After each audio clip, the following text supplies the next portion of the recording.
इस ब्रह्मांड की शुरुआत से ही हम देवों और असुरों के बीच के टकराव की कहानियां सुनते आ रहे हैं, है ना?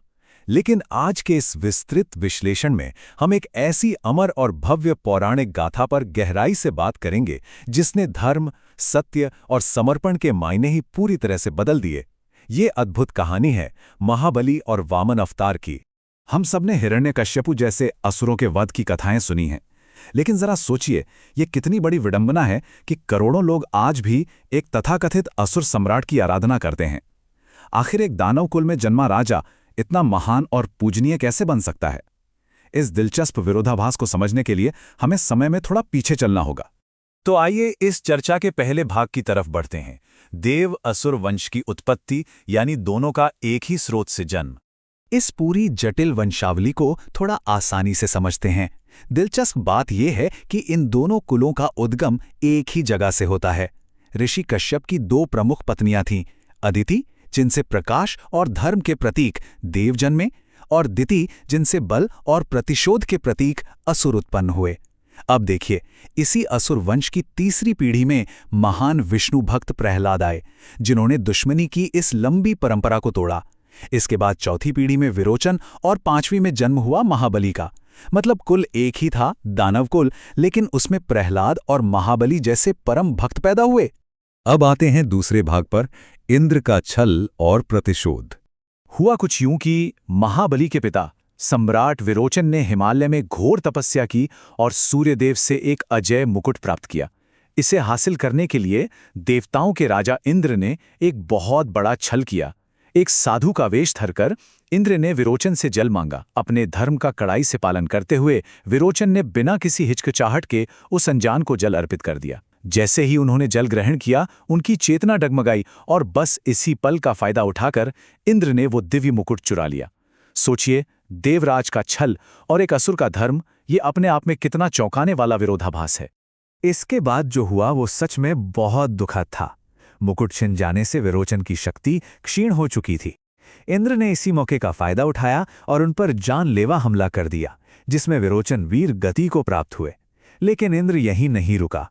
उसने विरोचन के शरीर को तुरंत जला दिया ताकि असुरों के गुरु शुक्राचार्य अपनी संजीवनी विद्या से उन्हें वापस जीवित न कर सकें।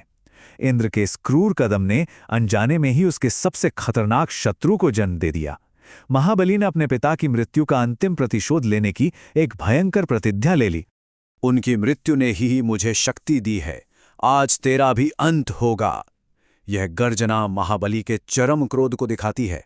वो बिल्कुल अकेले ही रणभूमि की ओर निकल पड़े, स्वर्ग के द्वार पर सीधे इंद्र का सामना करने के लिए।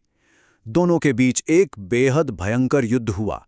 हालांकि इस युद्ध में भी इंद्र ने छल का ही सहारा लिया और महाबली को परास्त कर दिया, जिसे अंततः स्वयं भगवान विष्णु ने यह कहते हुए रोका कि महानता धर्म से होती है, छल से नहीं। चलिए अब बढ़ते हैं तीसरे भाग की ओर, महाबली का महासाम्राज्य। इंद्र के उस वार से कहानी खत्म नहीं हुई थी। गुरु शुक्राचार्य ने अपने तपोबल और संजीवनी विद्या से महाबली को पुनर्जीवित कर दिया। ये केवल जीवनदान नहीं था, बल्कि उनका एक नया अवतार था। इसके बाद गुरु ने एक दिव्य यज्ञ किया, जिसकी अग्नि से स्वर्ण और रत्नों से जड़ा एक अजय रथ प्रकट हुआ। इस रथ पर सवार होकर महाबली पहले से कहीं अधिक शक्तिशाली और अजय बनकर लौटे।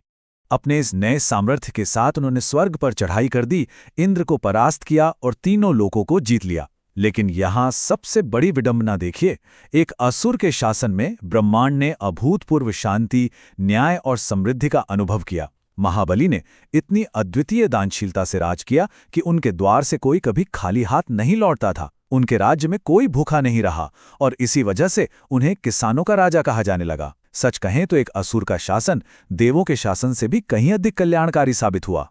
यहीं से कहानी में आता है हमारा चौथा भाग, वामन अवतार का अवतरण। 100, जी हाँ, 100 ये वो संख्या है जिसने देवलोक में खलबली मचा दी थी। तीनों लोकों पर अपने राज्य को एकदम अटल और स्थायी बनाने के लिए सम्राट महाबली 100 अश्वमेध यज्ञ कर रहे थे। 99 यज्ञ पूरी तरह सफल हो चुके थे और 100वां यानी अंतिम यज्ञ बस चल ही रहा था। अगर यह यज्ञ पूरा हो जाता तो स्वर्ग देवताओं के हाथों से हमेशा के लिए निकल जाता। तब देव माता अदिति की व्याकुल प्रार्थना पर भगवान विष्णु को बीच में आना ही पड़ा। और यहीं भगवान विष्णु ने अपना 5वां अवतार लिया, वामन अवतार। वे देव माता अदिति के गर्भ से एक अत्यंत तेजस्वी बौने ब्राह्मण के रूप में प्रकट हुए। अब ये बात बहुत ध्यान देने वाली है कि ब्रह्मांड का संतुलन शांतिपूर्ण तरीके से वापस लाने के लिए विष्णु जी ने किसी भयंकर योद्धा का नहीं बल्कि एक विनम्र ज्ञानी ब्राह्मण का रूप चुना। उनका असली उद्देश्य इस दानवीर राजा की अंतिम परीक्षा लेना था। अब आते हैं इस गाथा के सबसे रोमांचक मोड़ पर, यानी 5वें भाग पर, 3 पग भूमि का दान। जब तेजस्वी वामन यज्ञशाला में पहुंचे तो महाबली ने अत्यंत आदर के साथ उनका स्वागत किया और कहा कि वो जो चाहे मांग लें, सोना, चांदी, कोई नगर या फिर पूरा का पूरा साम्राज्य। लेकिन वामन का उत्तर सुनकर सब सुन्ने रह गए।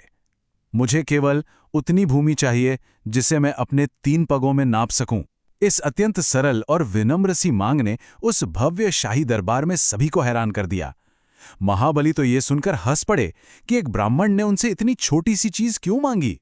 लेकिन असुरों के गुरु शुक्राचार्य अपनी दिव्य दृष्टि से तुरंत समझ गए कि मामला क्या है। वे जान गए कि यह कोई साधारण बालक नहीं, स्वयं भगवान विष्णु हैं। उन्होंने महाबली को चेतावनी दी कि ये याचक तुम्हारा सब कुछ छीनने आया है। लेकिन जरा महाबली की अटल भक्ति तो देखिए। उन्होंने कहा, यदि ये स्वयं विष्णु हैं तो इससे बड़ा सौभाग्य मेरे लिए और क्या हो सकता है। मैं अपना वचन कभी नहीं तोड़ूंगा। महाबली ने अपने गुरु की चेतावनी को विनम्रता से अस्वीकार कर दिया और अपने साम्राज्य से ऊपर अपने सत्य और उसूलों को चुना। और जैसे ही महाबली ने वचन दिया, वामन ने विष्णु का अपना विराट रूप धारण कर लिया। पहले ही कदम में उन्होंने संपूर्ण पृथ्वी को नाप लिया। दूसरे कदम में समस्त आकाश और स्वर्ग उनके अधीन हो गया। अब तीसरे कदम के लिए कोई जगह ही नहीं बची थी। तब महाबली पूरी विनम्रता के साथ आगे आए और अपना सिर प्रस्तुत कर दिया। भगवान का अंतिम कदम महाबली के उसी समर्पित सिर पर पड़ा। एक असुर सम्राट ने सत्य के लिए अपना सब कुछ, यहां तक कि अपना अहंकार भी न्यौछावर कर दिया। और अंत में हमारा छठा और आखिरी भाग, ओणम, एक अमर कथा।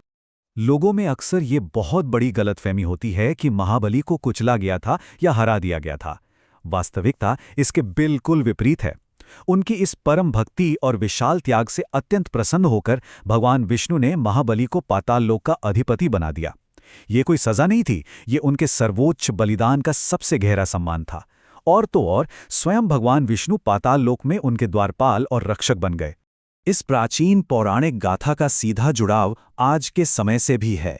पाताल लोक जाने से पहले महाबली ने एक आखिरी प्रार्थना की थी कि वे अपनी प्रिय प्रजा को देख सकें। तब भगवान विष्णु ने उन्हें साल में एक बार पृथ्वी पर आने का वरदान दिया। आज भी जब सम्राट महाबली अपनी प्रजा का हाल जानने धरती पर लौटते हैं तो उनके इस आनंदमय आगमन का भव्य जश्न मनाया जाता है। केरल और भारत के अन्य हिस्सों में मनाया जाने वाला रंगों और उल्लास से भरा ओणम का त्योहार वास्तव में उसी महान राजा की वापसी की खुशी का ही प्रतीक है। इस पूरी महागाथा के बाद हम सबके सामने एक बहुत ही गहरा सवाल खड़ा होता है। वास्तव में एक देव या असुर की परिभाषा क्या है? क्या यह सिर्फ जन्म से तय होता है या हमारे कर्मों और गुणों से? जब देवताओं के राजा छल का सहारा लें और एक असुर सम्राट सत्य, धर्म और अपनी प्रजा के लिए अपना सब कुछ न्योछावर कर दे, तो अच्छाई और बुराई की सारी पारंपरिक सीमाएं टूट जाती हैं, है ना? इस अमर गाथा के आज के विश्लेषण में बस इतना ही। सोचने पर मजबूर कर देने वाली इस कहानी से आपने क्या सीखा, इस पर जरूर विचार कीजिएगा।